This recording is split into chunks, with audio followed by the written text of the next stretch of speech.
welcome. I would like to share with you today some yoga postures that you can do to help alleviate tension in the neck and shoulders. So oftentimes in times of stress, people will carry tension in their neck and shoulders. We have some language for this in our culture, carrying the weight of the world on our shoulders, or it's a pain in my neck. So it's a very common place to hold tension for people. And this can be caused by a few things. It can be caused by shortening your breath. When this happens, what we do is we tend to hold in and breathe more into the upper lobes of the lungs. And these muscles in the neck and the upper torso, which are secondary breathing muscles, tend to get overworked and tight. We can also put ourselves in sort of this on guard position where we hold our shoulders up, which causes a lot of tension. Another thing is to clench the jaw that people will do, and this will cause tension that can radiate down through the neck. And some of us might be working more from home on computers and so forth, so posturally we can be having more fatigue and tension in the neck and shoulders. Oftentimes when we do yoga asana practice or yoga poses, there's a sequential rhythm to the practice. So we do intentionally do poses first and then the next poses and so on. The sequencing supports the practice. And what I'd like to show you today, you don't need to sequence this in a specific way. If some of these poses are helpful, you could do a couple of the poses that I'll show you later at the beginning, or just do those poses. You don't need anything special for this practice, but I'd like you to have, or no special yoga supplies, but I'd like you to have 2 blankets, either a scarf or a belt, and also a hand towel, or so something like this from your bathroom, about this size. So if you need to hit the pause button and gather your props, go ahead and get those ready.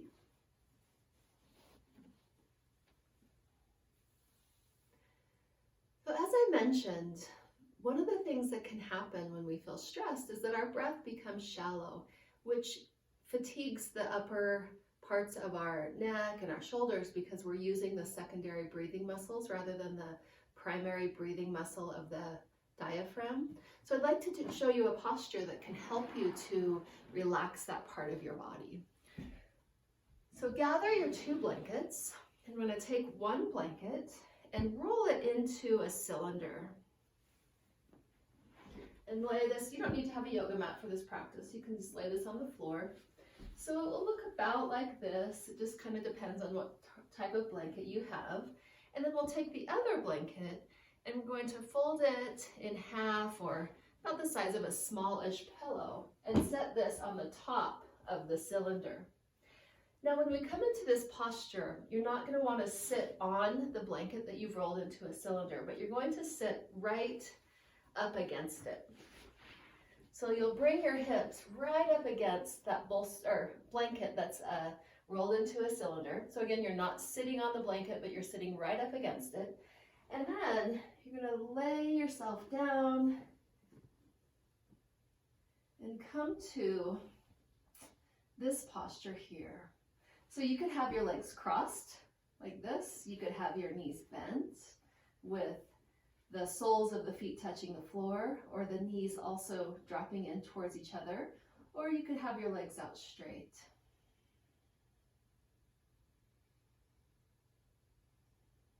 You can have your arms to the side. You can have your hands on your lower abdomen.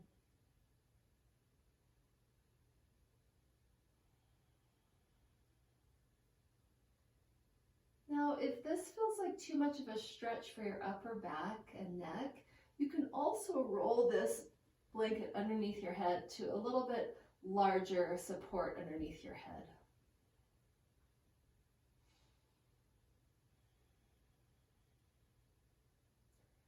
We'll take several breaths here, just resting, allowing the breath to come into its natural rhythm.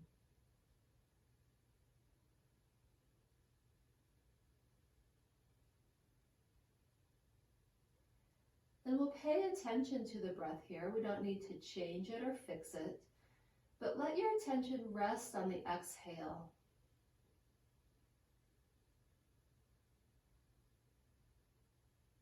All the way to the very end of your exhale.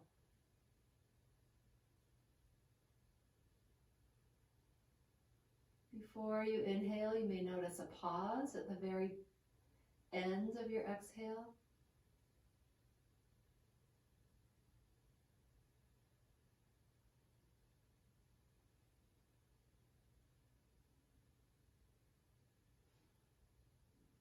And you can stay in this posture for several minutes. I'm going to transition to the next posture.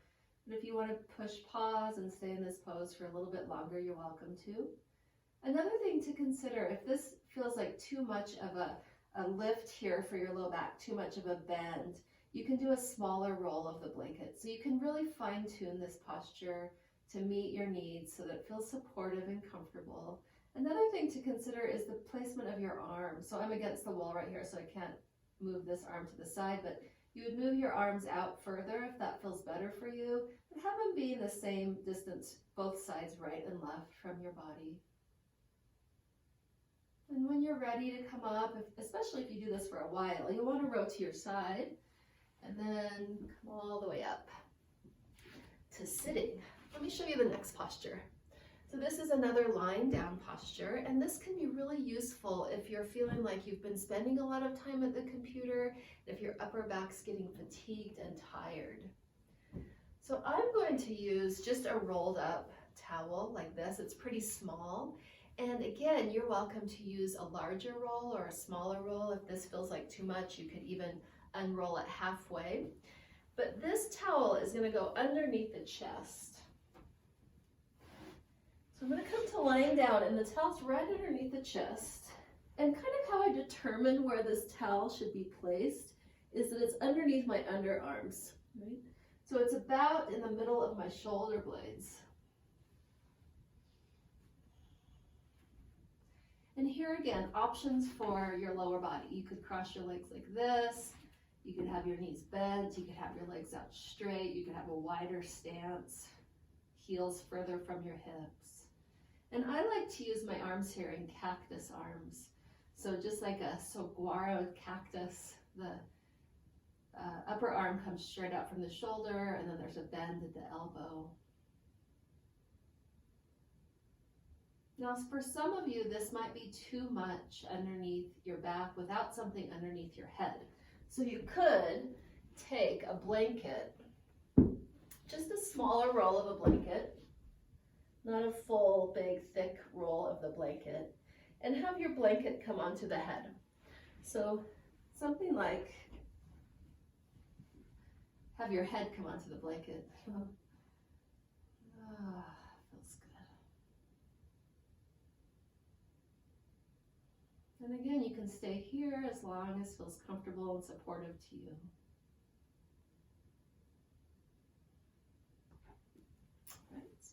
Coming to your side, coming up to sitting. So for the next couple postures I'd like to show you, you can sit in a chair, or you can sit, I'm going to sit on a yoga bolster. You can sit on the floor. And either take a belt, any belt that you have, or a scarf. And you're going to bring your hands to a wide enough distance so that you can feel a little bit of a stretch here and start to explore some release through the shoulders and through the chest. So if you tend to have shoulders that are vulnerable and not stable, this isn't a good option for you. This can be too big of a shoulder stretch for some people. And you can play around with bringing the scarf or the belt down, lower, right behind your chest. Moving to one side, stretching the side body. And moving to the other side.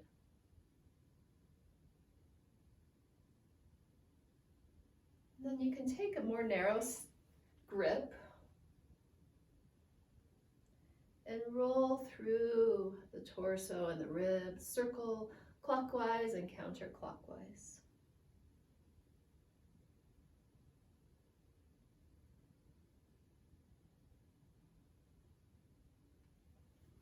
And before we go on to the next movement, I'd like you to just come to pause for a moment and let your body absorb the movement that you just participated in.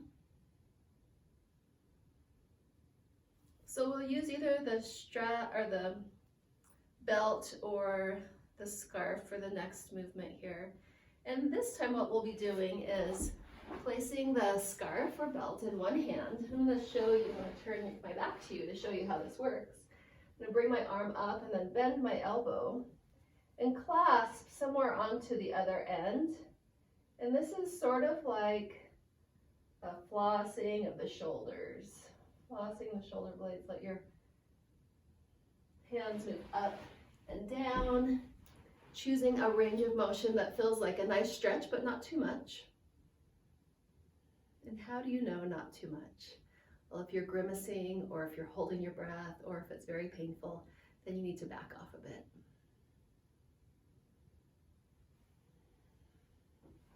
I'll do both sides. Arm comes up, elbow bends, other arm wraps around, and it can be a really wide distance between your hands, that's just fine. Begin to kind of floss.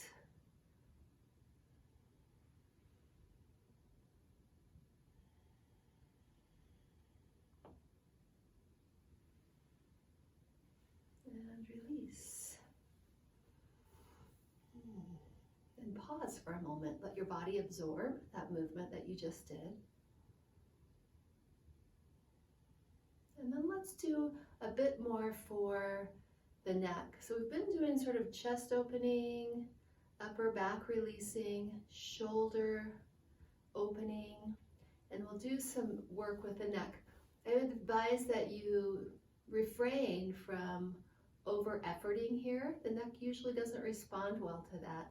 So we're going to take just gentle movement that's supportive to you. So we'll take the head to one side, and you can let your other, so if you're tilting your head towards the right, you can let your left arms be heavy. You don't need to have anything in the hand, but just imagine that there's this heaviness that's sweeping down through your arm to help facilitate a nice opening, a nice stretch for the side of your neck.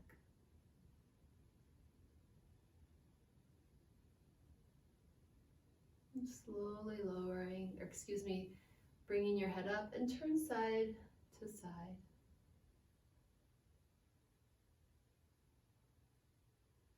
And let's take the other side. Relaxing your jaw. So as I mentioned at the beginning of our time together, clenching the jaw can be one habit pattern during stressful times that causes tension in the neck. So as we're doing this, just let your jaw relax. You can imagine you have just a little space between your back molars. Bring your other arm down, let it be heavy. And then coming on up and turn your head side to side. I hope that was helpful for some release of tension in the torso, the shoulders, and the neck.